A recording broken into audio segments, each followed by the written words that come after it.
RSS पर हमेशा ही आरोप लगता रहा है कि आरएसएस मुस्लिम विरोधी है, अल्पसंख्यक विरोधी है, या हमेशा हिंदू राष्ट्र की बात करती है। मुस्लिम विरोध के लिए संगठन नहीं बनाए, हिंदू को अपनी रक्षा करने के लिए हमने संगठन बनाया है। कोई एक बयान ऐसा हो जिसमें संघ ने मुसलमानों को लेकर कोई बयान दिया हो।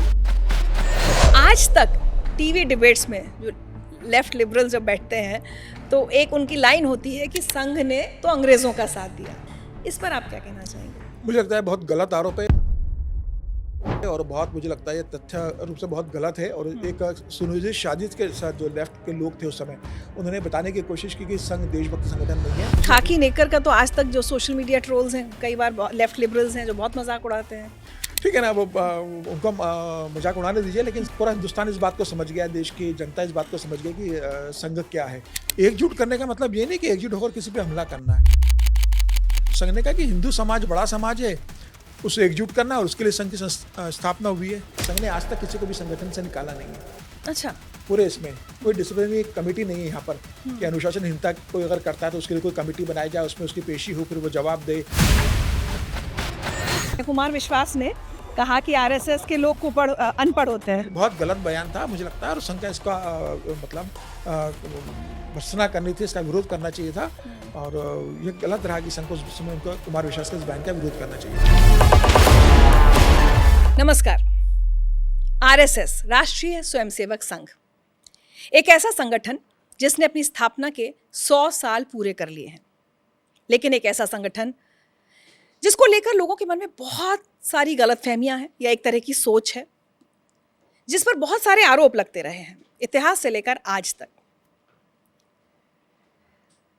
वो राजनीति में है या नहीं है, इसको लेकर सवाल उठते रहते हैं। और आम लोगों में आरएसएस को लेकर बहुत जिज्ञासा रहती है कि आरएसएस दरअसल है क्या, इसके मेंबर कैसे बनते हैं, ये संगठन करता क्या है, इसकी आमदनी कैसे होती है, क्योंकि ये रजिस्टर्ड बॉडी नहीं है। तो बहुत सारे ऐसे सवालों के जवाब आज मैं ढूंढने की कोशिश करूंगी, क्योंकि आज मेरे साथ जुड़ रहे हैं बहुत ही खास मेहमान समीर चौगांवकर जी। एक बहुत ही वरिष्ठ पत्रकार हैं, बहुत लंबे समय तक नागपुर में रहे, आरएसएस को इन्होंने बहुत करीब से देखा है, और आरएसएस के 100 साल पूरे होने पर इन्होंने एक किताब लिखी है, राष्ट्रीय स्वयंसेवक संघ अहम से वयम की यात्रा। तो मुझे लगा जितने सवाल हमारे मन में हैं उनका जवाब देने के लिए इनसे बेहतर और कोई हो नहीं सकता। बहुत बहुत स्वागत है समीर जी। नमस्कार। सबसे पहले यहीं से शुरू करना चाहूँगी, अहम से वयम की यात्रा, इस टाइटल के पीछे की कहानी क्या है? देखिए, जब 2010 में मैं एक आरएसएस पे किताब लिख रहा था, मतलब कुछ वर्क कर रहा था नागपुर में। मोहन भागवत जी 2009 में संघ प्रमुख बने थे, और 2010 में मेरी मोहन भागवत जी से मुलाकात होती है, और फिर मैंने उन्हें कहा कि मैं संघ पर लिख रहा हूँ। मैंने अपना ड्राफ्ट दिखाया उनको कि मैं इस पर लिखना चाह रहा हूँ, और कुछ मेरे प्रश्न हैं जिसका जवाब मैं चाहता हूँ कि आप दें, मैं अपनी किताब में उसको शामिल करूँगा। तो मोहन भागवत जी मेरा ड्राफ्ट देखते रहे और फिर बोले कि लिख तो अच्छा रहे हो, लेकिन बोले 2025 में ज़रूर लिखना, 2025 में संघ को 100 साल पूरे होंगे। तो मैंने कहा उसके लिए तो 15 साल है अभी। तो बोले कोई दिक्कत नहीं, 15 साल और अध्ययन करना, अभी ला सकते हो तो किताब अभी भी लेकर आओ, लेकिन मैं चाहता हूँ कि 2025 में ज़रूर किताब आए आरएसएस पे, जो संघ को 100 साल को के लेकर पूरी एक जानकारी लोगों के बीच में आए। तो मोहन जी ने जो कहा था वो मेरे दिमाग में बैठा रहा कि 2025 में किताब लेकर आना है।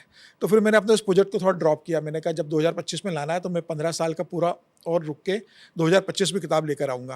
आपने वो काम रोक दिया? वो काम रोक दिया मैंने, और फिर मैं अपनी पत्रकारिता में व्यस्त रहा, संघ पे अध्ययन करता रहा, और फिर 21-22 में मैंने फिर लिखना शुरू करा। और 2021 में मोहन जी से मिला मैं, और मैंने कहा आपने कहा था, तो बोले आपने इतना लंबा इंतज़ार किया? मैंने कहा मैं 2025 के लिए मैंने इंतज़ार किया, और फिर 2025 में ये किताब जैसा संघ प्रमुख चाहते थे कि 100 साल पे किताब आए, तो वो किताब लेकर फिर मैं आया। और फिर नाम का विचार कर रहा था कि क्या नाम होना चाहिए। तो मुझे लगा कि संघ जिस तरीके से काम करता है कि संघ का भी काम यही है, मैं से हम की यात्रा। संघ इंडिविजुअल पे काम नहीं करता, संघ कहता है हम सब हैं, जो काम किया हमने मिलकर किया। संघ में भी कोई निर्णय होते हैं तो हम सब ने मिलकर लिया। तो संघ ये मान के चलता है कि भाई हम सब एक हैं। 140 करोड़ लोग एक हैं, और हम से वयम की यात्रा, मतलब मैं से हम की यात्रा, समाज को, देश को तय करना है। तो उसी आधार पर मैंने फिर इसका नाम हम से वयम की यात्रा रखा है, मैं से हम की यात्रा। ये देखिए, इस पर एक जो मेरा अगला सवाल जो जाहिर तौर पे होना चाहिए था कि आपने कहा कि 140 करोड़ हम सब हैं, लेकिन आरएसएस पर हमेशा ही आरोप लगता रहा है कि आरएसएस मुस्लिम विरोधी है, अल्पसंख्यक विरोधी है, या हमेशा हिंदू राष्ट्र की बात करती है, तो ये फिर ये कॉन्ट्रडिक्शन नहीं हो गया? देखिए, संघ की स्थापना के बाद से संघ पे ये आरोप लगता रहा है। जब हेगड़ेवार जी ने, डॉक्टर हेगड़ेवार जी ने संघ की स्थापना 1925 में की थी, उसके बाद से ये आरोप लगा कि ये मुस्लिम विरोधी संगठन है। लेकिन मुझे लगता है कि 100 साल के अंदर कोई एक भी ऐसा उदाहरण बता दे जिसमें किसी भी संघ प्रमुख ने, मोहन भागवत जी तो छठे संघ प्रमुख है, इसके पहले जो 5 संघ प्रमुख हुए थे वो, या संघ के किसी भी बड़े पदाधिकारी ने मुसलमानों को लेकर कोई गलत बयानबाजी की हो, कोई एक बयान ऐसा हो जिसमें संघ ने मुसलमानों को लेकर कोई बयान दिया हो। संघ तो 140 करोड़ लोगों को अपने भारत का हिस्सा मांगता है, और संघ जब बना था तब भी संघ ने ये कहा था कि भाई मुस्लिम विरोध के लिए संगठन नहीं बनाए, हिंदू को अपनी रक्षा करने के लिए हमने संगठन बनाया है, हिंदू के ऊपर कोई अत्याचार और उसकी रक्षा के लिए बनाया है। संघ ने कभी किसी पर हमला नहीं किया, संघ ने कभी किसी ऐसी गतिविधियां जिसमें संघ के किसी प्रचारक पे या संघ के ऊपर आरोप लगे हो कि संघ ने भाई यहाँ पर हिंसा की है, कहीं नहीं की। संघ ने सिर्फ आत्मरक्षा के लिए बनाया और हिंदू को एकजुट करने के लिए बनाया। एकजुट करने का मतलब ये नहीं कि एकजुट होकर किसी पे हमला करना है। एकजुट, संघ ने कहा कि हिंदू समाज बड़ा समाज है, उसे एकजुट करना, और उसके लिए संघ की स्थापना हुई है। तो उसमें मुस्लिम विरोध कहाँ से आ गया, आज तक न संघ समझ पाया न संघ को जानने वाले। लेकिन अब ऐसे लोग हैं जो कम्युनिस्ट लोग हैं, या ऐसे लोग जो संघ को बदनाम करना चाहते हैं, इस बात का जिक्र करते हैं कि मुसलमानों के विरोध में बनाया गया। और मुझे नहीं लगता, और संघ प्रमुख तो समय समय पर मुस्लिम लोगों से मुलाकात होती रहती है। राष्ट्रीय मुस्लिम मंच बना हुआ जो इंदेश कुमार जिसको देखते हैं, मुझे नहीं लगता कि इस तरीके से अभी 100 साल बाद इस तरह के संघ पर आरोप लगना चाहिए। लेकिन जैसे मोहन भागवत जी का एक बयान आया था ना कि भाई जो भारत में है वो सब हिंदू ही हैं, जो यहाँ के मुसलमान भी हैं उनका भी शायद क्या डीएनए हिंदू का है, तो इससे कई बार कोई मुसलमान मतलब ऑफेंड भी हो सकती है वो कम्युनिटी। देखिए, संघ पे हमेशा से आरोप लगता रहा कि संघ मुसलमान विरोधी, और संघ के ऊपर जिस आरोप लगे कि भाई मुस्लिम विरोध में संघ काम करता है। संघ तो कहता, अगर मोहन भागवत जी ने बात कही है कि भाई 140 करोड़ लोगों का जो समाज है पूरा हिंदू समाज है, तो उसमें क्या गलत है। मोहन भागवत जी ने कहा कि सबका डीएनए एक है, तो मोहन जी ने जिस संदर्भ में कहा उस संदर्भ को देखा जाना चाहिए। मोहन जी ने कहा कि भाई हिंदुस्तान में रहने वाले लोगों का खाना अलग हो सकता है, भोजन अलग हो सकता है, भवन अलग हो सकती है, वेशभूषा अलग हो सकती है, भाषा अलग हो सकती है, लेकिन सब भारत के नागरिक, और जो भारत के नागरिक है वो हिंदू है। इसलिए जिस व्यक्ति, हिंदुस्तान में रहने वाला जो व्यक्ति इस जल से, जमीन से, जानवर से, जमीन से प्यार करता है वो हिंदू है। तो यहाँ का मुसलमान भी तो इस जमीन से प्यार करता है, जन से प्यार करता है, जल से प्यार करता है, जानवरों से प्यार करता है, जो वो हिंदू है। तो इसमें कहाँ ऐसा है कि मुस्लिम विरोध की बात होती है। तो मुझे लग रहा है कि उस संदर्भ में मुसलमान कम्युनिटी को देखना चाहिए, और मुझे लगता है उन्होंने देखा भी है। इस संदर्भ के अंदर आप अपनी पूजा कर सकते हो, आपकी पूजा पद्धति अलग हो सकती है। हिंदू समाज में भी कई लोगों की पूजा पद्धति अलग होती है, कई पूजा ईश्वर को मानते, कोई ईश्वर को नहीं मानते, किसी की पूजा करने का पद्धति अलग है, किसी की अलग है, लेकिन वो है तो हिंदू ना। तो इस आधार पर तो बंटवारा नहीं हो सकता। तो मोहन भागवत जी ने उसी संदर्भ में कहा था, और मुझे लगता है कि उसी परिप्रेक्ष्य में लेना चाहिए। आपका धर्म अलग हो सकता है, लेकिन पूजा पद्धति अलग हो सकती है, लेकिन आप भारत के वासी हो, भारत को अपनी मातृभूमि मानते हो, इस देश के लिए अपना सर्वोच्च न्योछावर करने की ताकत रखते हो। कई ऐसे बड़े मुस्लिम हुए जिन्होंने देश के लिए अपना सब कुछ न्योछावर किया, तो वो भारतीय थे ना। तो उस संदर्भ में मोहन भागवत जी ने कहा, और मुझे लगता है कि उसी संदर्भ में इसे लेना चाहिए। तो जहां मैं सबसे पहले जो बात कह रही थी कि आरएसएस आपके हिसाब से है क्या, और क्यों ये एक रजिस्टर्ड बॉडी नहीं है आज तक? देखिए, हमेशा प्रश्न उठाया जाता है कि संघ रजिस्टर्ड क्यों नहीं है। अब संघ किसी से कोई चंदा लेता नहीं है। कोई रजिस्टर्ड संस्था अगर बना के कोई चंदा लेता है तो उसके लिए रजिस्ट्रेशन अनिवार्य होता है। संघ अपने स्वयंसेवकों का जो डोनेशन मिलता है उस पर चलने वाली संस्था है। और जब केशव बलिराम हेगड़ेवार जी ने संघ की स्थापना की थी, तब उन्होंने तय किया था कि भाई संघ अपने स्वयंसेवकों के खर्च पैसे पे चलेगा। उस समय तो संघ के पास बहुत मतलब पैसा नहीं था, बहुत आर्थिक समस्याएं थी। संघ के स्वयंसेवक भी इतने आर्थिक रूप से मजबूत नहीं थे कि पैसा दे सके, लेकिन छोटे छोटे जो पैसे लाते थे उसी में संघ अपने कार्यक्रम करता था। और यह पद्धति जो 1925 में शुरू की थी संघ ने, वो आज तक 2025 में भी बदस्तूर जारी है। संघ किसी से डोनेशन नहीं लेता। आप अगर ये मानते हैं कि अगर मुझे लगता है कि मैं जाके संघ को कुछ पैसा देकर आ जाऊँ, तो संघ उसे स्वीकार नहीं करेगा। संघ अपने जो स्वयंसेवक है, मैं अगर संघ का स्वयंसेवक हूँ या कोई सामान्य स्वयंसेवक है, गुरु दक्षिणा के दिन जो संघ जो त्योहार मनाता है, अच्छा। हाँ, तो गुरु पूर्णिमा पे गुरु दक्षिणा जो दी जाती है, संघ उसे एक गुरु के रूप में स्वीकार करता है। भगवा झंडा को संघ ने गुरु माना है। भगवा झंडा के सामने जाकर संघ का स्वयं जो अपनी आर्थिक स्थिति होती है, उसकी जो श्रद्धा होती है, जो पैसे देता है, संघ उसी से चलता है। और जब संघ अपने स्वयंसेवकों से पैसे से चलता है तो संघ को सरकार के पैसे की जरूरत नहीं है, और इसलिए रजिस्ट्रेशन की जरूरत नहीं है। और वैसे भी कई चीज़ें ऐसी होती है जो रजिस्टर्ड नहीं होती है। मोहन भागवत जी ने कहा था ना कि हिंदू धर्म रजिस्टर्ड नहीं है, लेकिन हिंदू धर्म है ना। तो संघ रजिस्टर्ड नहीं, लेकिन संघ है। अपने स्वयंसेवक की पैसों पे चलता है संघ। नहीं, लेकिन फिर इतना इतना बड़ा संगठन, इतने सारे एक्टिविटीज़ होती हैं, कार्यक्रम होते हैं, इसका खर्चा मतलब कोई कैसे कितना मुश्किल है इस पर विश्वास कर पाना कि सिर्फ कार्यकर्ताओं के पैसों से हो जाता होगा। नहीं देखिए, संघ के कार्यक्रम को किसी राजनीतिक दल के कार्यक्रम के हिसाब से आप मत देखिए। मुझे लगता है संघ का कार्यक्रम जो होता है बहुत छोटे स्तर पर होता है, मतलब किसी 5 स्टार होटल में नहीं होता। संघ का जहाँ कार्यालय वहाँ होगा, किसी स्वयंसेवक ने कोई कार्यालय किसी परिचित के माध्यम से उपलब्ध कर दिया तो वहाँ होगा। तो कोई भी अगर कार्यक्रम होता है तो वहाँ के जो संघ के प्रचारक है, संघ के स्वयंसेवक है, संघ से जुड़े हुए अनुशासित संगठन है, संघ के लोग हैं, हिंदू विचारधारा के लोग हैं, वो लोग अपने कॉन्ट्रीब्यूशन करके कार्यक्रम को आयोजित करते हैं और उसी से संघ, मुझे लगता है, कार्यक्रम होता है। तो संघ का ऐसा नहीं है कि भाई कोई हो रहा है तो किसी 5 स्टार कार्यक्रम हो रहा है, बड़े गाड़ियां लग रही है, बड़े तामझाम हो रहा है, ऐसा कुछ नहीं है। संघ के इतने बड़े बड़े कार्यक्रम होते हैं। संघ के 2 बड़ी संस्थाएं, जो संघ की 2 बड़ी बॉडीज है, अखिल भारतीय कार्यकारिणी मंडल और प्रतिनिधि सभा की जो बैठक होती है, इतनी बड़ी बैठक होती है साल में 2 बार, वो संघ के अपने खर्चे पे होती है। तो मुझे लगता है कि संघ को इस दृष्टिकोण से देखना कि भाई संघ कहाँ से लाता है। कोई बहुत बड़े कार्यक्रम नहीं होते, दरी पर बैठ के संघ कार्यक्रम होता है, दाल रोटी सब्जी संघ के कार्यक्रम होती है, सादा भोजन होता है। तो वो संघ अपने स्वयंसेवकों के माध्यम से मैनेज करता है और मुझे लग रहा है उसी से संघ का खर्चा चलता है पूरा। हेडगेवार जी से लेकर मोहन भागवत तक आरएसएस कितना बदला है? देखिए, समय के हिसाब से कोई भी संस्थाएं बदलती है। आप अगर ये कहें, कोई ये कहे कि 1925 में जो संघ था वो 2025 में रहेगा, तो कई चीज़ें बदलती है, समय के हिसाब से बदलना पड़ता है। लेकिन संघ की जो विचारधारा है वो नहीं बदली। संघ जिस चीज़ के लिए बना था, संघ आज भी वही है और आने वाले 1000 सालों में भी वो संघ वैसे ही रहेगा। जो देश को, समाज को संगठित करने के लिए संघ बना था, हिंदू समाज को संगठित करने के लिए संघ बना था, वो संघ की मूल विचारधारा है और संघ उस विचारधारा पे अड़िग रहेगा और वो कभी नहीं बदलने वाली है। कई चीज़ें बदलती रहती है। जब हेगड़ेवार जी ने संघ बनाया था तब खाकी नेकर थी, अब फुल पैंट पे संघ आ गया है। उस समय टेक्नोलॉजी नहीं थी, अब तमाम टेक्नोलॉजी। खाकी नेकर का तो आज तक जो सोशल मीडिया ट्रोल्स हैं, कई बार लेफ्ट लिबरल्स हैं जो बहुत मजाक उड़ाते हैं। ठीक है ना, वो उनको मजाक उड़ाने दीजिए, लेकिन संघ को तो आगे बढ़ना था, संघ आगे बढ़ा है और तमाम चीज़ों को लेकर संघ ने अपने आप को बदला है, मुझे लग रहा है। लेकिन विचारधारा के हिसाब से अगर जो कहा जाए, जो हिंदुत्व संघ के प्राणवायु है, वहाँ पर संघ नहीं बदला। उसको छोड़कर संघ बाकी बदल सकता है ज़रूरत के हिसाब से, जहाँ लगेगा संघ को कि बदलना पड़ेगा। अब टेक्नोलॉजी बदली तो इंटरनेट का इस्तेमाल शुरू हुआ, संघ में मोबाइल का इस्तेमाल हुआ। अब जो बैठकें होती है वो, जब कोरोना काल आया तो वाईफाई के माध्यम से घर पर जो बैठकें हुई, तो वो बैठकें संघ ने शुरू करी। तो संघ अपने हिसाब से बदलता है। शाखा के कई तरह की चीज़ें संघ ने बदली, कई अनुशासित संगठन नए संघ के अंदर जोड़े गए, कई तमाम तरह की चीज़ें प्रचार पद्धति में शामिल की गई। तो समय के हिसाब से संघ ने बदला है, लेकिन जो मूल है वो संघ का कभी नहीं बदलेगा। बट क्या ऐसे कर सकते हैं कि जैसे भाई संघ प्रमुख जब अलग अलग दौर आते हैं तो कोई थोड़ा मॉडरेट है या कोई थोड़ा हार्ड लाइनर है, ऐसे बदलाव होते देखे हैं आपने? नहीं, मुझे नहीं लगता। मुझे लगता है कि सारे संघ प्रमुख, केशव बलिराम हेगड़ेवार जी जब संघ का उन्होंने स्थापना की, 1940 में उनकी डेथ हो जाती है। उसके बाद गुरु गोलवलकर जी संघ प्रमुख बनते हैं, वो 33 साल संघ प्रमुख रहे। उसके बाद उनके समय में तो प्रतिबंध लगा। हाँ, उनके समय पहला प्रतिबंध लगा, गांधी की हत्या के समय उनके ऊपर लगा। उसके बाद बारा साहब देवरस रहे जो 22 साल रहे, और बारा साहब देवरस से तो गुरु गोलवलकर हेगड़ेवार जी के साथ काम किया हुआ था, वो रहे। उसके बाद रज्जू भैया रहे, उसके बाद सुदर्शन जी रहे, उसके बाद मोहन भागवत है।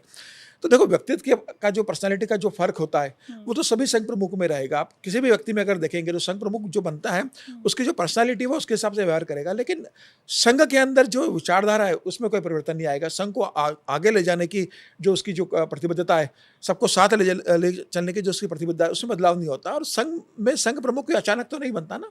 लंबे समय से आप संघ के स्वयंसेवक बनते हो, संघ के प्रचारक बनते हो, तमाम तरह की जिम्मेदारी आप निभाते हो और नीचे से लेकर ऊपर तक जाते हो और उसके बाद संघ प्रमुख बनते हो।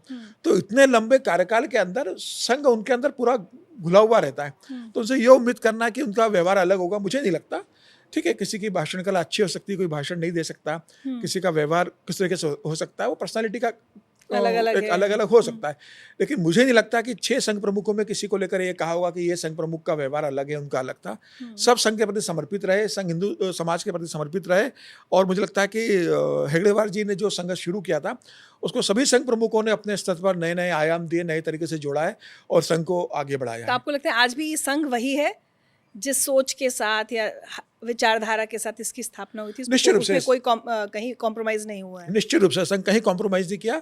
संघ वही है जो 1925 में बना था, जिस विचारधारा पे बना था, जो डिसिप्लिन लेके संघ बना था, जो अनुशासन लेके संघ बना था, जो संघ की शाखा पद्धति शुरू हुई थी, वही संघ की शाखा पद्धति हमें उस समय जो संघ के जो उसके बाद गुरु गोलवलकर बने, उसके बाद जो अनुशासिक संगठन बने, उनकी जो कार्य है वैसे ही है। संघ की सर्वोच्च बॉडी अखिल भारतीय प्रतिनिधि सभा की जो बैठक होती है वो उसी तरीके से बैठक होती है। संघ के कार्यकारी मंडल की बैठक होती है वो उसी तरीके से होती है। पहले कार्यकारी मंडल में प्रस्ताव पास होते, फिर अखिल भारतीय प्रतिनिधि सभा में आते, वहाँ पास होते। तो संघ की जो वर्किंग है उसमें कोई बदलाव नहीं आया है। मैं किताब में पढ़ रही थी वो दौर जो हमने कहा कि 1948 में जब प्रतिबंध लगा तो कैसे गोलवलकर जी लगातार खत लिख रहे हैं सरदार पटेल को, नेहरू जी को, और कितना मतलब प्रतिबंध हटाने की कैसे मांग करते रहे। तो कितना मुश्किल दौर रहा होगा उस समय। लेकिन उस दौर की अगर एक और बात करें, 1942 भारत छोड़ो आंदोलन, आज तक टीवी डिबेट्स में जो लेफ्ट लिबरल जब बैठते हैं तो एक उनकी लाइन होती है कि संघ ने तो अंग्रेज़ों का साथ दिया, स्वतंत्रता आंदोलन में अहम भूमिका नहीं निभाई, अंग्रेज़ों के साथ लग गए, देश को धोखा दिया, इस तरह के बहुत सारे जो मैंने शुरू में कहा आरोप लगते हैं। इस पर आप क्या कहना चाहेंगे? मुझे लगता है बहुत गलत आरोप है और बहुत मुझे लगता है ये तथ्य रूप से बहुत गलत है। और एक सुनियोजित साजिश के साथ जो लेफ्ट के लोग थे उस समय, उन्होंने बताने की कोशिश की कि संघ देशभक्त संगठन नहीं है। वो अभी भी कर रहे हैं, वो अभी भी कर रहे हैं। लेकिन मुझे लगता है कि अब 100 साल में पूरा हिंदुस्तान इस बात को समझ गया, देश की जनता इस बात को समझ गई कि संघ क्या है। हालांकि उस समय तो संचार माध्यम इतना नहीं था, संघ के पास उतने साधन नहीं थे, उस समय संघ इतना स्ट्रांग नहीं था, स्वयंसेवकों की इतना भी टोली नहीं थी। उस समय भी संघ ने जिस तरीके से अपनी बात को रखा, दायरे के अंदर रखा, संयमित तरीके से रखा, मुझे लगता है कि अब हिंदुस्तान की जनता को समझ में आ गया। और ये कह देना कि 1942 में संघ ने भारत छोड़ो आंदोलन में साथ नहीं दिया, देखिए संघ ने उस व्यवहारिकता को समझा। उस समय दत्तोपंत ठेंगड़ी भी गुरु गोलवलकर जी के पास गए थे। गुरु गोलवलकर जी समझाया कि भाई आज संघ के पास क्या है, संघ की कोई ताकत नहीं है, संघ इसमें शामिल होगा तो संघ कोई बहुत ज़्यादा कंट्रीब्यूट नहीं कर पाएगा इसके अंदर। तो हमें बेसिकली संघ को भी बहुत मजबूत करना है। संघ जिस पर्पस के लिए बना हुआ है कि हिंदू समाज को संगठित करना है, समाज संगठित होगा तो देश मजबूत होगा। तो उसी दृष्टिकोण से संघ आगे बढ़ता रहा। यह कह देना कि भाई संघ ने स्वतंत्रता आंदोलन में हिस्सा नहीं लिया या संघ ने उस समय अंग्रेजों का साथ दिया, संघ के ने तो हमेशा भारत का साथ दिया है। जब गांधी जी ने और ने कहा था कि भाई गणतंत्र दिवस मनाएंगे, हम देश स्वतंत्र नहीं हुआ है लेकिन हम मनाने वाले, तो संघ ने कहा था हम आपके साथ हैं तमाम तरीके से। और गुरु गोलवलकर जी के पहले जब हिगड़ेबाजी संघ प्रमुख थे जिन्होंने संघ की स्थापना की थी, वो तो जेल गए थे, सत्याग्रह आंदोलन में जेल गए थे। तो संघ का इतिहास भी रहा है इस तरीके से तमाम तरीकों लेके। संघ ने हमेशा गांधी जी खुद वर्धा में जब संघ का एक कार्यक्रम चल रहा था तो वर्धा जब गांधी जी आए थे तो संघ में आए, उन्होंने संघ के स्वयंसेवकों के अनुशासन की तारीफ की थी। तो ऐसा कभी नहीं रहा कि संघ के ऊपर किसी ने तरह के आरोप लगाए हो। जवाहरलाल नेहरू ने तो जब चाइना वॉर के बाद जब वो 15 अगस्त 26 जनवरी मना था तो संघ के स्वयंसेवकों को परेड के लिए आमंत्रित किया था। लेकिन गांधी जी की हत्या के बाद वो दौर एक संगठन के तौर पर बहुत मुश्किल रहा होगा। निश्चित रूप से मुझे लगता है कि वो एक पहला आघात संघ के ऊपर था। जिस तरीके से एक बहुत सुनियोजित तरीके से संघ को मिटाने के लिए, संघ को खत्म करने के लिए कोशिश की गई थी। और उस समय समाज का एक बड़ा वर्ग उसमें शामिल था, सरकार उसमें, नेहरू सरकार उसके अंदर शामिल थे। लेकिन चूंकि संघ बहुत इस मामले में साफ था तो संघ ने उसको कानूनी दायरे में अपनी लड़ाई लड़ी। संघ समाज को संदेश देता रहा कि संघ का इसमें कोई लेना देना नाथूराम गोडसे संघ से नहीं, बिल्कुल नाथूराम गोडसे का संघ से कोई लेना देना नहीं था। ठीक है, गोपाल गोडसे जो उनके भाई थे उस एक समय वो संघ में रहे होंगे जो उन्होंने कहा था। लेकिन जब ये घटनाक्रम हुआ, जब राष्ट्रपिता की हत्या की गई, उस समय न नाथूराम गोडसे संघ के स्वयंसेवक थे, न संघ से कोई जुड़ाव था, न गोपाल गोडसे थे। वो हिंदू महासभा से जुड़े हुए थे।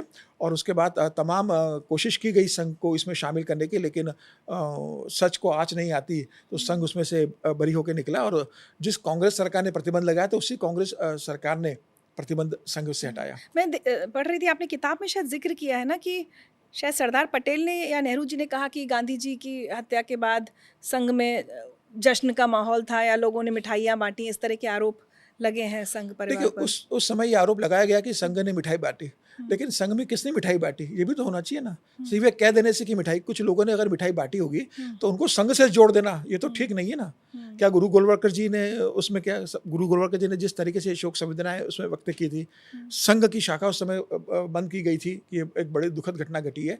तो मुझे लग रहा है कि संघ का इतिहास 1925 से देखने के बाद संघ कभी किसी भी तरीके से गतिविधियों में शामिल नहीं रहा है। लेकिन उस समय चूंकि संघ जिस तरीके से बढ़ रहा था, उस समय नेहरू जी ने और कांग्रेस के कई प्रभावशाली नेताओं ने इस बात की कोशिश की थी कि संघ को बंद कर दिया जाए और संघ को हमेशा के लिए खत्म कर दिया जाए। फिर संघ से कहा गया कि भाई प्रतिबंध तभी हटेगा जब संघ अपना संविधान बनाएगा। गुरु गोलवलकर जी उस समय जेल में थे, उन्होंने इस बात को स्वीकार किया, संघ का संविधान बना। संघ का संविधान का जो ड्राफ्ट है वो उस समय सरदार वल्लभ भाई पटेल ने उसे अप्रूव किया, उसको देखा, और उस अप्रूव होने के बाद जब संघ का संविधान बना तब गुरु गोलवलकर जी को जेल से छोड़ा गया। और संघ का जो संविधान है, संघ उसी दायरे में काम करता है। उसके बाद 1975 में प्रतिबंध लगा, इमरजेंसी के समय। निश्चित रूप से इमरजेंसी में संघ पर प्रतिबंध लगाया गया था, और उस समय तो इंदिरा गांधी ने लगाया था। और इंदिरा गांधी को लग रहा था कि भाई जिस तरीके से जयप्रकाश नारायण का जो आपातकाल के समय जो इंदिरा हटाओ का जो मुहिम चल रही है उसमें संघ समर्थन दे रहा है, और संघ पर प्रतिबंध लगाया था। लेकिन उस समय संघ के युवा लोगों ने जब जो थे उस समय, तो जब प्रतिबंध लगा तब गुरु गोलवलकर जी नहीं थे, तब बाला साहेब देवरा संघ के तीसरे सरसंघ चालक बन गए थे। उस समय युवाओं में संघ ने बहुत काम शुरू कर दिया था, और उस समय कॉलेज के छात्र तमाम बैठकें लेते थे, जाते थे, उस समय शाखाओं में जाते थे। अंधेरे में शाखाएं लगती थी, छुप छुप कर शाखाएं लगती थी उस समय। और उसी समय फिर ये जो अखिल भारतीय विद्यार्थी परिषद और का जो कंसेप्ट आया वो उसी समय आया कि युवाओं को जोड़ना पड़ेगा। और उसके बाद संघ से युवाओं की बड़ी मात्रा में संघ से युवा उस समय जुड़े, और उस समय फिर वापस संघ से प्रतिबंध हटा।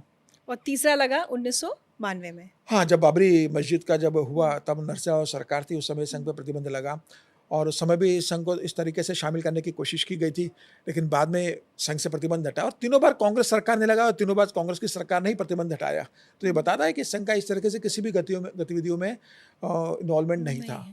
तो चलिए, इससे जुड़ा मैं एक सवाल आपसे पूछती हूँ कि आपको लगता है, क्योंकि जैसे मैंने कहा ना, हम सबके मन में कुछ आरएसएस को लेकर एक छवि है। कोई हो सकता है शाखा गया है, नहीं गया है, और एक आजकल सोशल मीडिया पे देखिए बहुत चलता है, थोड़ा किसी ने अगर हिंदू धर्म को लेकर कुछ लिखा, अरे तुम तो संघी हो, वो चाहे सामने वाला संघ कभी शाखा में नहीं गया। तीन मुख्य गलतफहमियां अगर आप कहें कि देश में संघ को लेकर हैं, जो लोग नहीं जानते संघ के बारे में, उनके मन में तीन बड़ी गलतफहमियां। देखिए, मुझे लगता है कि सबसे बड़ी गलतफहमी जो समाज के अंदर व्याप्त लंबे समय से रही वो ये है कि संघ मुसलमान विरोधी संगठन है। अच्छा। जबकि ऐसा बिल्कुल भी नहीं है। मतलब संघ के 100 साल के इतिहास में ऐसा कहीं नज़र नहीं आता कि संघ ने किसी मुसलमान का विरोध किसी बात को लेकर किया हो।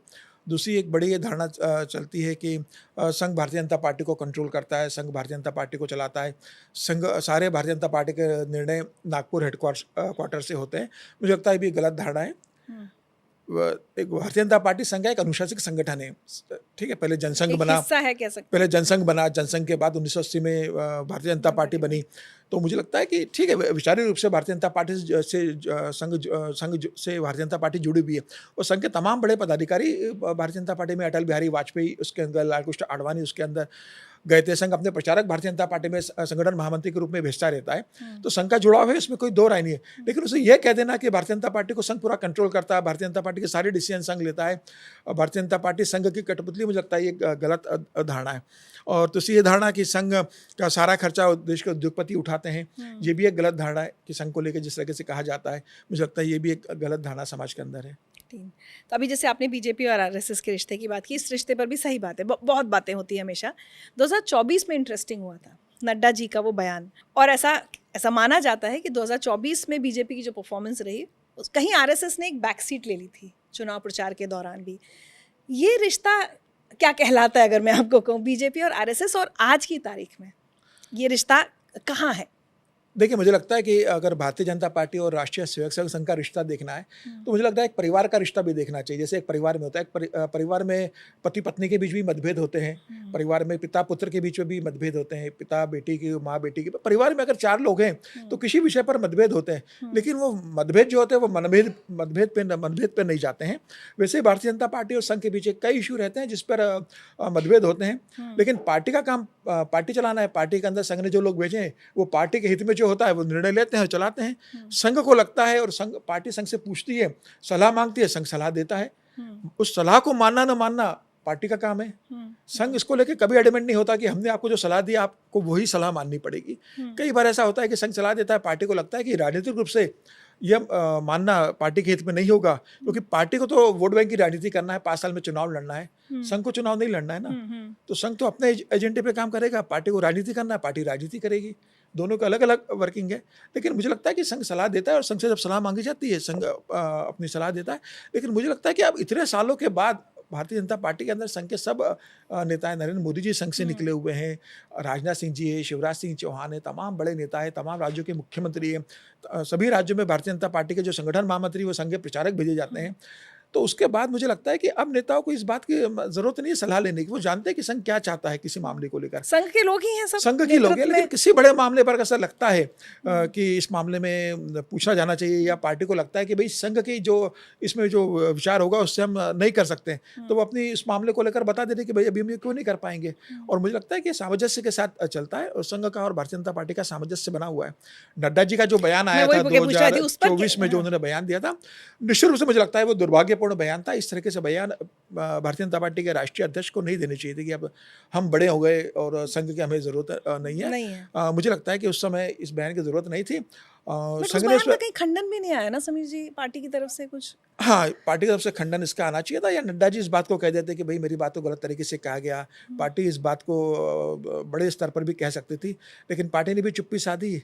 संघ इस तरह के बयानों पर कभी बयान देता नहीं है। संघ काम अपना काम करना है, संघ काम करता रहा। लेकिन समाज में उसका गलत संदेश गया था। संघ के स्वयंसेवकों को मुझे लगता है उस बात को लेकर काफी पीड़ा हुई थी। तनाव था अंदर अंदर कहीं? तनाव नहीं था, लेकिन बुरा लगा होगा संघ के स्वयंसेवकों। जमीनी स्तर पर जो बीजेपी के लिए इतना काम करते हैं, अगर उस पार्टी का राष्ट्रीय अध्यक्ष अगर ये कह दे कि हमें आप संघ की जरूरत नहीं है, तो मुझे लगता है कि बुरा लगता है। और हम घर में भी अगर देखते हैं कि अगर किसी पिता ने अपने बेटे को बहुत अच्छे अभाव में इसको पढ़ा लिखा के एक बड़ा बनाया और बेटा काबिल हो जाए और कर ये बोल दे कि अब मेरे पिता की जरूरत नहीं है, अब मैं काबिल बन गया हूँ, तो पिता को जो दुख होगा वही संघ को दुख हुआ होगा। संघ ने सार्वजनिक उस पर नहीं कहा, लेकिन मुझे लगता है कि पार्टी के इस बात को रियलाइज हुआ बाद में कि जो बयान दिया है वो गलत हुआ है।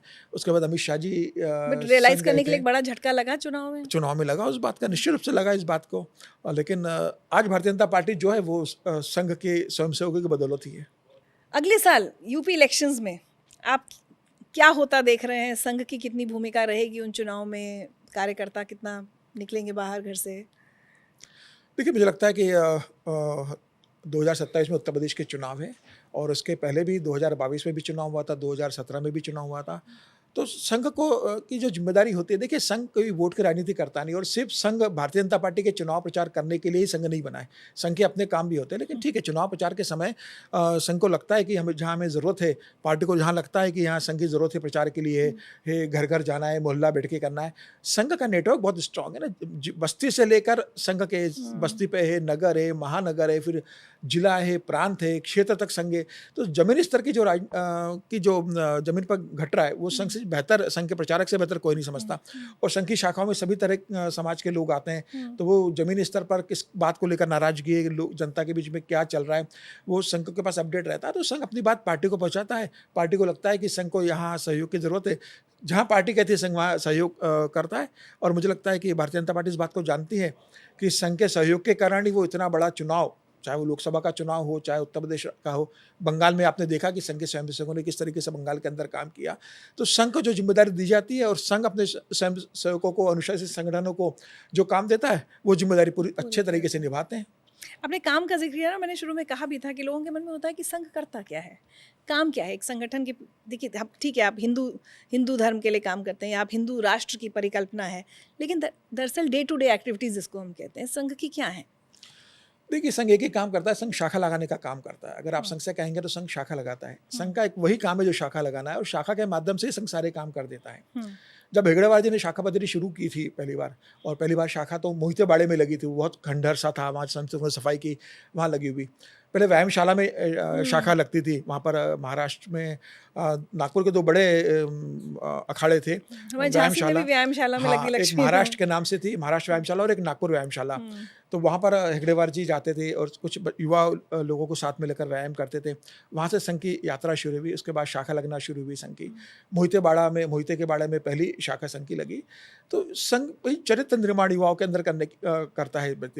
राष्ट्रभक्ति के वहाँ पर संघ की प्रार्थना होती है, राष्ट्रभक्ति की जो कहानियाँ होती है, और राष्ट्र के जो तमाम महापुरुष हैं उनकी जीवनी के बारे में चर्चा होती है, और राष्ट्र को और कैसे आगे बढ़ाया जा सकता है, राष्ट्र के लिए हमें क्या करना है, उसके बारे में चर्चा होती है। और एक चरित्र निर्माण के मैं कहता हूँ एक कारखाना है संघ, जहाँ अनुशासित, देश के प्रति समर्पित, चरित्रवान नवयुवक का संघ करता है, और संघ का यही काम है। और जिस संघ का भी हम मानना है कि जिस दिन ये पूरे समाज इसमें हो जाएगा तो संघ का काम सफल हो जाएगा। मतलब समाज के अंदर कोई संघ नहीं बनाना, समाज के अंदर संघ अपने आप को विलीन करना चाहता है कि भाई जब पूरा समाज ऐसा बन जाएगा, पूरा 140 करोड़ लोगों के देश ऐसा बन जाएगा, तब संघ जिस पर्पस से शुरू हुआ था वो पूरा हो जाएगा। तो जैसे अगर मैं कहूँ एक कोर वैल्यू होती है, वो कोर वैल्यू कुछ भी हो सकती है किसी की, वो क्या है संगठन की? हिंदुत्व है, हिंदुत्व है, विचारधारा हिंदुत्व, हिंदुत्व ही राष्ट्रत्व है। ठीक है, 3 सबसे बड़ी ताकत इस संगठन की क्या है, सबसे बड़ी स्ट्रेंथ्स? देखिए, मुझे लगता है कि संघ की अगर ताकत की बात करें तो एक अनुशासन, संघ का जो डिसिप्लिन है, अनुशासन है, वो बहुत महत्वपूर्ण है। और ऊपर से नीचे तक डिसिप्लिन चलता है संघ के अंदर। जो समय तय होता है, कार्यक्रम उसी हिसाब से चलता है। और आप देखेंगे कि इतना अनुशासित है कि संघ के अंदर कोई भी एक इस तरह का कोई संगठन नहीं है कि किसी के ऊपर किसी ने कुछ बयान दिया तो संघ उससे पूछेगा, फिर उसको निकालेगा। संघ ने आज तक किसी को भी संगठन से निकाला नहीं है। अच्छा, पूरे इसमें कोई डिसिप्लिनरी कमेटी नहीं है यहाँ पर कि अनुशासनहीनता कोई अगर करता है तो उसके लिए कोई कमेटी बनाई जाए, उसमें उसकी पेशी हो, फिर वो जवाब दे, फिर संघ तय करे इसको क्या पनिशमेंट देना है। कोई अनुशासन ताकि कमेटी नहीं है। संघ तो खुला है ना, कोई कभी भी आ सकता है, कभी भी जा सकता है, ये आपके ऊपर है। और कोई मेंबरशिप का वो भी नहीं कोई होता कि मेंबरशिप के कोई लिए फॉर्म है या मेंबरशिप आईडी है। संघ में जाना चाहते हो आप संघ में जाइए, आप संघ को समझिए, देखिए, आपको अच्छा लगे तो संघ के साथ जुड़िए। आपको कोई प्रश्न है संघ को, उसके बाद आप संघ से प्रश्न पूछिए, संघ आपके सभी प्रश्नों का जवाब देगा। और आपको लगता है कि उसके बाद भी संघ से नहीं जुड़ना है तो आप जा सकते हैं। संघ को लेकर कहीं किसी तरह का बंधन नहीं है, कोई आपको सदस्यता शुल्क नहीं है, आना जाना फ्री है संघ के अंदर। और मुझे लगता है जो एक बार संघ में आता है, संघ को देखता है, समझता है, तो संघ का होकर रह जाता है, फिर वो बाहर नहीं जाता है। ठीक है, तो अनुशासन हो गया एक। बिल्कुल। और दूसरा मुझे लगता है कि संघ की सादगी सबसे बड़ी ताकत है। आज इतना बड़ा संगठन होने के बाद भी आप मोहन भागवत जी संघ सरसंघचालक है, जिस तरीके से वो जीवन जीते हैं, आप उनका कुर्ते को आप देखिए। मतलब कई बार ऐसा होता है कि उनकी जेब फटी है, कभी कुर्ता फटा है, तो वो नागपुर में कहते हैं कि भाई इसको सिलवा कर ले आओ। अच्छा। मतलब हाँ, मतलब इस तरीके से वो रहते हैं। आप उनका दैनिक जीवन देखिए, खान पान देखिए, संघ के में जो भोजन की व्यवस्था है, तो सादा खाना, आप दाल चावल सब्जी रोटी जो सादा बनता है वो सभी लोग खाते हैं। और ऐसा नहीं है कि कोई बड़ा प्रधानमंत्री आ रहे हैं, अटल जी आ रहे हैं या आडवाणी जी आ रहे हैं या नरेंद्र मोदी जी आ रहे हैं। मैं नागपुर का किस्सा सुनाता हूँ। लाल कृष्ण आडवाणी गृह मंत्री थे उस समय, वो प्रधानमंत्री थे, तो नागपुर आए थे वो। तो जब वो नागपुर आए तो उनका कहा कि भाई वो भोजन करेंगे संघ कार्यालय में। तो अब संघ का तो डिसिप्लिन से चलता है कि 1 से 2 का जो टाइम है आपको उस समय लंच करना होगा, और जो भोजन बना है वो सबके लिए रहेगा। तो आडवाणी जी किसी कार्यक्रम में गए थे, वो लेट हो रहे थे, तो कार्यालय में हुआ कि भाई आडवाणी जी आए नहीं, क्या करना है। तो तय हुआ कि भाई उनका खाना जो एक थाली में निकाल के ढक के रख दीजिए। अच्छा, आडवाणी जी आएंगे, अपना भोजन कर लेंगे। देश का गृह मंत्री, उप प्रधानमंत्री संघ कार्यालय आए, उन्होंने अपने हाथ धोए वहाँ पर, और वो चटाई पे बैठ गए। चटाई पे बैठे तो उनको थाली ला के दी गई। 2 घंटे पहले जो थाली निकाल के रख दी थी उनके लिए, वो उन्होंने वहाँ पे भोजन किया। भोजन करने के बाद अपनी थाली उठाई उन्होंने, और जाके जहाँ पर सब रखा जाता है वहाँ उन्होंने अपने हाथ से थाली को रखा। तो ये संघ का एक है कि ऐसा नहीं कि आप अब देश के गृह मंत्री बन गए हो तो आपके लिए कोई 36 पकवान बनाया जाएगा, गरम रखा जाएगा, आपको उस समय बना के दिया जाएगा। समय का डिसिप्लिन, उस समय आओगे तो आपको परोसा जाता है भोजन, सबको वही आपको दिया जाएगा। आप देर से आओगे तो आपकी थाली रख दी जाएगी, आप अपने यहाँ से थाली लीजिए, भोजन कीजिए, और थाली जहाँ रखी जाती है वहाँ जाके रख दीजिए। तो आज की तारीख में अगर जैसे प्रधानमंत्री नरेंद्र मोदी जाते हैं तो भी वही खाना खाएंगे? बिल्कुल। आप प्रधानमंत्री तो संघ कार्यालय होके आए, मुख्यमंत्री रहते हुए समय होके आए, प्रधानमंत्री बनने के बाद भी नागपुर गए थे। तो ऐसा कुछ नहीं है। आप संघ के स्वयंसेवक हो, वहाँ देश का प्रधानमंत्री नहीं आ रहा है, वहाँ संघ का स्वयंसेवक संघ में आ रहा है। तो मुझे लगता है कि वो सबके साथ है, और यही एक संघ की सबसे बड़ी खूबसूरती है। तो 2 हो गए हमारे, अनुशासन, सादगी, एक और तीसरा मुझे लगता है कि सबसे बड़े है कि संघ किसी भी तरीके से बयान नहीं देता है। मुझे लगता है संघ की एक बहुत बड़ी खूबी है। तमाम संघ पर इतने आरोप लगते हैं, लेकिन किसी कंट्रोवर्सी में संघ नहीं आता। संघ के प्रमुखों के बयान हो, संघ के पदाधिकारियों के बयान हो, कोई ऐसा बयान नहीं मिलेगा जिसको लेकर आप ये है कि इसने पूरे देश में बवाल मचा है, कोई कंट्रोवर्शियल बयान दिया उन्होंने और उसके बाद उस बयान से संघ को माफ़ी मांगनी पड़ी। यह बताता है कि आपके अंदर धैर्य कितना है, संघ के अंदर क्या बोलना है, किस समय बोलना है, ये संघ इस बात को समझता है। संयम बहुत है संघ के अंदर। और किसी भी संघ प्रमुख के बयान को लेकर आप देखेंगे, मोहन भागवत जी तो 2009 से बने, आज मोहन जी के संघ प्रमुख बने 18 साल के ऊपर हो गए। कभी एक बयान नहीं आया मोहन जी के बयान को जिसको लेकर कंट्रोवर्सी हुई हो, या संघ के राष्ट्रीय पदाधिकारी, इतनी बड़ी टीम है यहाँ संघ, कभी कोई बयान नहीं है। आज तो मीडिया है, तमाम तरह के प्रश्न पूछे जाते हैं, तमाम स्पीचेस संघ के पदाधिकारी देते हैं, तमाम कार्यक्रमों में संघ के लोग जाते हैं।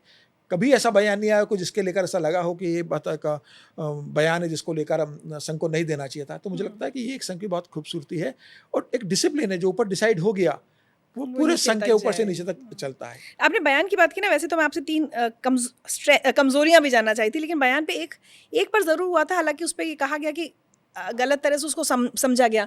सेना के लिए जब मोहन भागवत जी ने कहा ना कि अगर कोई मुसीबत आती है तो शायद हमारे संघ के लोग 5-6 दिन में तैयार हो जाएंगे जितना सेना को लंबा समय लगे, ऐसा कुछ बयान था जिसको ऐसा कहा गया कि गलत इंटरप्रिटेशन हुआ है उसका। देखिए, मोहन जी से जब पूछा गया था तो मोहन जी ने ये कहा था कि सेना से पहले संघ के स्वयंसेवक पहुंच जाते हैं, तो उसको गलत संदर्भ में लिया गया था। ये कहा गया, मतलब विरोधी ने उसको प्रचार किया कि संघ ऐसा है कि सेना नहीं पहुंच पाती, संघ पहले पहुंच जाता है और संघ का अपमान किया था। मोहन जी का ये कहना था कि भाई अब पूरे हिंदुस्तान में संघ के स्वयंसेवक है, हर जगह संघ के स्वयंसेवक उपलब्ध है, तो कहीं भी अगर भूकंप आता है, कहीं भी अगर बाढ़ आती है, कहीं भी कोई दुर्घटना घटती है तो संघ के स्वयंसेवक आसपास जो रहते हैं वो तुरंत वहां पहुंच जाते हैं। और अब संघ के स्वयंसेवकों की ट्रेनिंग है, संघ को ये पूछना नहीं पड़ता संघ के स्वयंसेवक को अपने अधिकारी से कि वहां ये घटना घट गई, मुझे जाना है क्या। संघ तत्काल वहां पे लोकल यूनिट में तय करते हैं और वहां अपनी सेवाएं जो इमीडिएट होती है वो देने पहुंच जाते हैं। बाप तो एनडीआरएफ चली जाती है, बाद में सेना चली जाती है, तमाम तरह की एजेंसियां बाद में चली जाती है, लेकिन संघ पहले वहां पहुंच जाता है। मोहन भागवत जी का उस संदर्भ में कहना था और उसको गलत तरीके से इंटरप्रेट करके सर्कुलेट किया गया था। तो अब 3 बड़ी कमजोरियां संघ की जो आपको लगता है कि ये ठीक होनी चाहिए। नहीं, कमजोरी की बात का तो मुझे नहीं लगता कि संघ में ऐसी कोई बड़ी कमजोरी है कि मतलब जिसे कहा जाए कि संघ की कमजोरी है। देखिए, लेकिन मुझे लगता है कि संघ में जब तमाम आरोप लगते हैं उस पर संघ को अपनी बात रखना चाहिए। आज मतलब कई तरह के ऐसे रहते हैं कि संघ पर झूठे आरोप लगते हैं और संघ उस पर, हालांकि अब संघ का प्रचार विभाग है, पहले संघ के प्रवक्ता थे, राम माधव प्रवक्ता रहे संघ के, बाद में भी संघ ने प्रवक्ता पद खत्म कर दिया और संघ को लगा कि हर बात में हमें बोलना जरूरी नहीं है। होता क्या था कि किसी भी विषय पे संघ का, पार्टी में कुछ हुआ तो संघ का बयान, कभी कोई घटना करी तो संघ का बयान, तो संघ का कहना है कि भाई हर बात में हमें बोले जरूरी नहीं है। अच्छा, इसलिए खत्म किया गया, इसलिए संघ ने प्रवक्ता पद खत्म कर दिया। लेकिन उसका नुकसान भी कई बार संघ को होता है। अब आधिकारिक बयान नहीं होगा तो फिर लोग अपने हिसाब से बयान को लेते हैं। हालांकि सुनील अंबेकर अभी प्रचार प्रमुख हैं और वो जब भी ऐसा लगता है संघ को तो प्रचार माध्यम के हिसाब से संघ अपने बयान जारी करता है। लेकिन मुझे लगता है कि कई विषय ऐसे रहते हैं जिसमें संघ को अपनी बात स्पष्ट में रखना चाहिए। हाँ, लेकिन अभी 2 कमजोरियां और हैं। इसके अलावा मुझे ऐसे नहीं लगता कि कोई कमजोरी है संघ के अंदर, इस तरह से कोई, मतलब मुझे नहीं लगता कि और कमजोरी है संघ के अंदर। ये भी संघ की कमजोरी नहीं है, इसमें कमजोरी नहीं। इसको आपने ताकत में भी लिया, संयम जब कहा, लेकिन आपको लगता है कि कभी कभी बोलना चाहिए। एक व्यक्ति हैं, बहुत बड़े कवि हैं, उन्होंने भरे मंच पर कहा कि उसके लिए वामपंथियों को शायद कुपड़ कहा और आरएसएस के लोगों को अनपढ़ कहा। तो जो आप कह रहे हैं कि प्रतिक्रिया नहीं देने की जो आदत है, क्यों नहीं जवाब दिया गया इस पर? नहीं, मुझे लगता है देना चाहिए। तो जिस कवि ने कहा था, मुझे लगता है वो भी संघ को समझते थे। और संघ के संस्थापक केशव बलिराम हेगड़ेवार तो खुद डॉक्टर थे। उस समय तो गिनती के डॉक्टर होते थे नागपुर में, उस समय 17 डॉक्टर थे।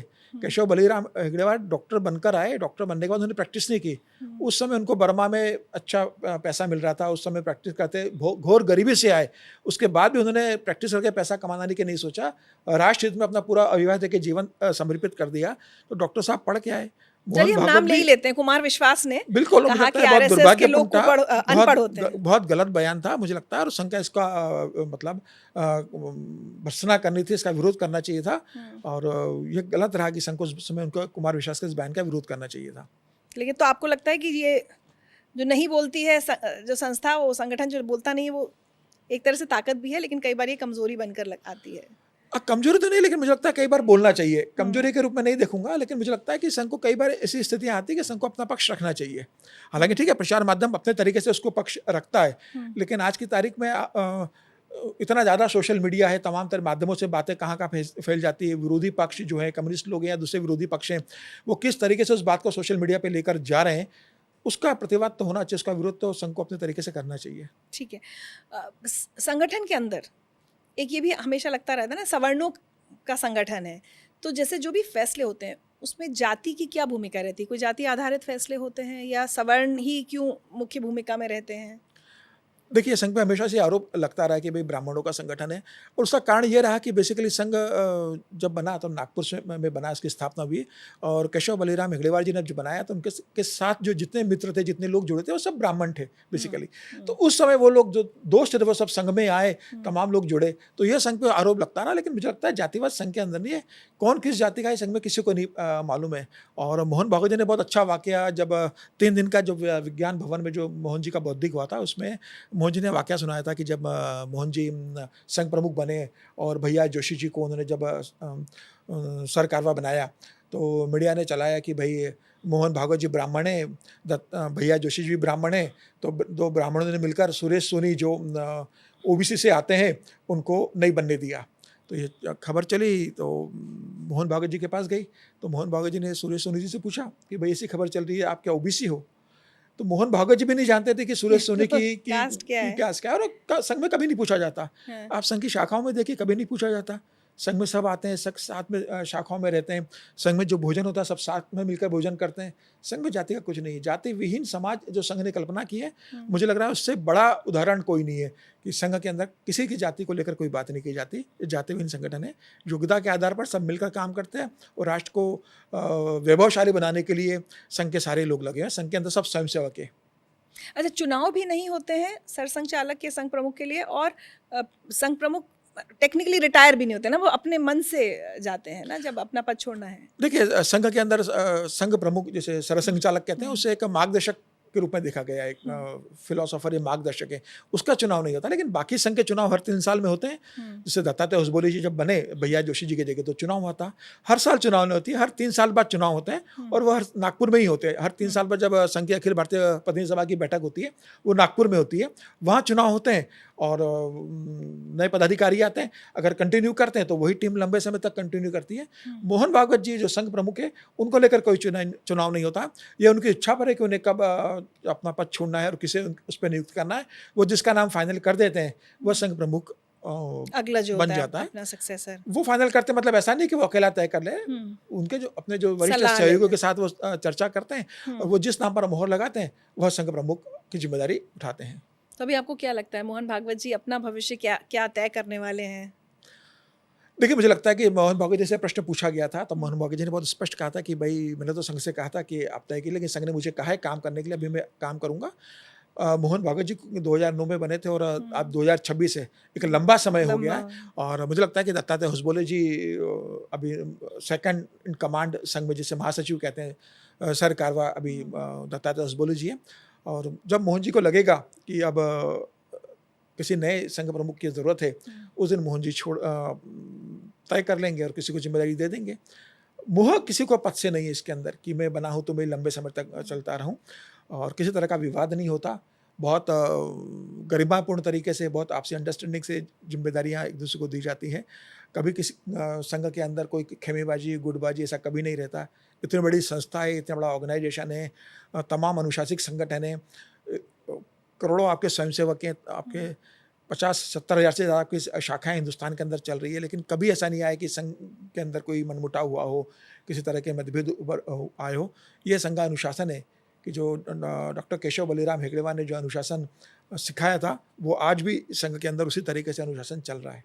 और हेगड़ेवार जी ने तो कहा था कि हमारे पास कुछ नहीं है, हमारे पास अपना अनुशासन है, वही हमारी सबसे बड़ी ताकत है, और संघ की सबसे बड़ी ताकत उसका अनुशासन है। ठीक है, तो अभी आपको लगता है अभी आने वाले वक्त में जल्दी मोहन भागवत जी अभी नहीं अपना पद छोड़ रहे हैं, या ऐसा कुछ नहीं हो सकता है मार्च 2027 में संघ प्रमुख छोड़कर दत्तात्रेय होसबोले जी को संघ प्रमुख बना दे। वो उनको तय करना है कब लेना है। वो इस साल भी ले सकते हैं, अगले साल भी ले सकते हैं, 2 साल बाद भी ले सकते हैं। कौन बनेगा ये मोहन जी और उनकी टीम तय करेगी। चलिए, आखिरी आरोप मैं आपसे पूछना चाहूंगी कि संघ महिला विरोधी है। ये आरोप भी बहुत लगता है, लेकिन मुझे लगता है कि इस आरोप को लगाने के पहले इतिहास भी जान लेना चाहिए। जब केशव बलिराम हेगड़ेवार ने संघ की स्थापना की थी, उसके बाद जो सबसे पहला अनुशासित संगठन बना, वो राष्ट्र सेविका समिति बना। उसके बाद गुरु गोलवलकर जी ने तमाम अनुशासित संगठन बनाया, तो सबसे पहले संघ में जो अनुशासित संगठन बना वो राष्ट्र सेविका समिति बना। उस समय महिलाएं संघ से जुड़ी। ठीक है, आप ये कह सकते हो कि संघ की शाखाएं में महिलाएं नहीं आती हैं, संघ का वो स्ट्रक्चर ऐसा है कि इसमें महिलाएं नहीं है, लेकिन महिलाएं जुड़ी हुई, और संघ इस बात को मानता है कि जितने प्रचारक संघ से जुड़े, जितने स्वयंसेवक संघ के साथ जुड़े, जितने वैवाहिक जीवन में रह के संघ की विचारधारा से और संघ से जुड़े हुए लोग हैं, उनके घर की जो महिलाएं हैं, माताएं बहनें, वो संघ के साथ जुड़ी हुई हैं। तो संघ को यह कह देना कि महिला विरोधी है, मुझे लगता है ठीक नहीं है। राष्ट्र सेविका समिति जिस तरीके से समाज के अंदर काम कर रही है, तमाम क्षेत्रों के अंदर काम कर रही है, और संघ के प्रचारक और संघ के स्वयंसेवक के घर की जो माताएं बहनें, वो संघ के लिए पर्दे के पीछे जिस तरीके से काम कर रही है, वो सब संघ की ताकत ही है। तो समीर जी, क्या आने वाले कुछ सालों में, आने वाले वक्त में हम देख पाएंगे कि संघ प्रमुख के पद पर कोई महिला है? कभी ऐसा होगा? नहीं, मुझे नहीं लगता कि आने वाले समय में, बहुत समय में, कोई महिला संघ प्रमुख बनेगी। देखिए, संघ का जो स्ट्रक्चर है, संघ के हिसाब से, और उस स्ट्रक्चर के अंदर अगर आप देखेंगे तो महिला उसके अंदर अभी फिलहाल उस पोजीशन पर नहीं है, उस पद पर नहीं है कि वो संघ प्रमुख बन जाए। संघ प्रमुख कोई बनता है तो नीचे से प्रचारक के जीवन से शुरू होता है। तो मुझे लगता है कि उस स्ट्रक्चर में भी महिलाएं शामिल नहीं है। जब महिलाएं स्ट्रक्चर में आएंगी, उस स्थान पर पहुंचेंगी, तब बनेंगी। मुझे लगता है अब आने वाले 100 साल बाद, 200 साल बाद हो सकता है बने। फिलहाल मुझे निकट भविष्य में इसकी संभावना नजर नहीं आती। और आने वाले 100 सालों में अगर कोई आपकी तरह ये किताब लिखेगा तो क्या पता एक नया चैप्टर जुड़ जाए कि कोई संघ प्रमुख ये फैसला करे निश्चित रूप से शायद कि महिलाओं, बिल्कुल हो सकता है। भाई, भविष्य किसने शामिल देखा किया जाए। कैसे आगे बढ़ता है। लेकिन महिला संघ की जो भूमिका है महिलाओं के अंदर, वो बड़ी भूमिका है, उसको नज़रअंदाज नहीं किया जा सकता। और संघ के बारे में ये कह देना कि वो महिला विरोधी है, मुझे लग रहा है कि संघ में जाना चाहिए जिसको भी लगता है संघ का विरोध करता है, जो संघ तमाम अलग अलग नज़र से देखता है कि संघ के अंदर कुछ लोग कहते हैं कि भाई यहाँ पर लाठी दिखाने की होती है, संघ के अंदर तो बंदूक चलाने की प्रैक्टिस की जाती है, संघ के अंदर अपनी सेना है, और जिस तरीके से तमाम तरह की जो बातें होती हैं, उन सभी लोगों से तो मेरा ये कहना रहेगा कि आप संघ के अंदर जाइए, किसी भी शाखा में जाइए, हर जगह शाखा लगती है, आप संघ में जाइए, संघ की शाखा में जाइए, संघ के स्वयंसेवकों से बात कीजिए, संघ के प्रचारकों से बात कीजिए, आपके जो मन में जो प्रश्न है आप संघ से पूछिए, संघ में जाकर संघ को समझने की कोशिश कीजिए। संघ में आना जाना फ्री है, संघ के दरवाजे सभी के लिए खुले हुए, किसी के लिए बंद नहीं है। आप जाओगे तो संघों को समझोगे, और जो संघ में एक बार जाएगा, मुझे लगता है वो संघ से प्यार करने लगेगा, वो वापस लौट कर नहीं आएगा। वो कहेगा कि मतलब वो पश्चाताप करेगा कि इतने समय तक मैं संघ को समझ नहीं पाया। और मुझे लगता है ऐसे बहुत लोग हैं जिन्होंने संघ के बारे में गलत धारणा बनाई थी, वो संघ में गए, संघ को समझे, और अब वो संघ के बारे में जिस तरीके से अपना कंट्रीब्यूट कर रहे हैं, मुझे लगता है तो सभी लोगों को संघ में जाना चाहिए एक बार। बहुत बहुत धन्यवाद कि आप यहाँ आए समीर जी, और किताब पर और संघ पर चर्चा की। और जैसा मैंने शुरू में कहा था कि बहुत सारे आरोप या जिज्ञासा है, बहुत सारी आपने दूर करने की कोशिश की। बहुत बहुत धन्यवाद। धन्यवाद ऋचा जी, बहुत अच्छा लगा आपके साथ करके।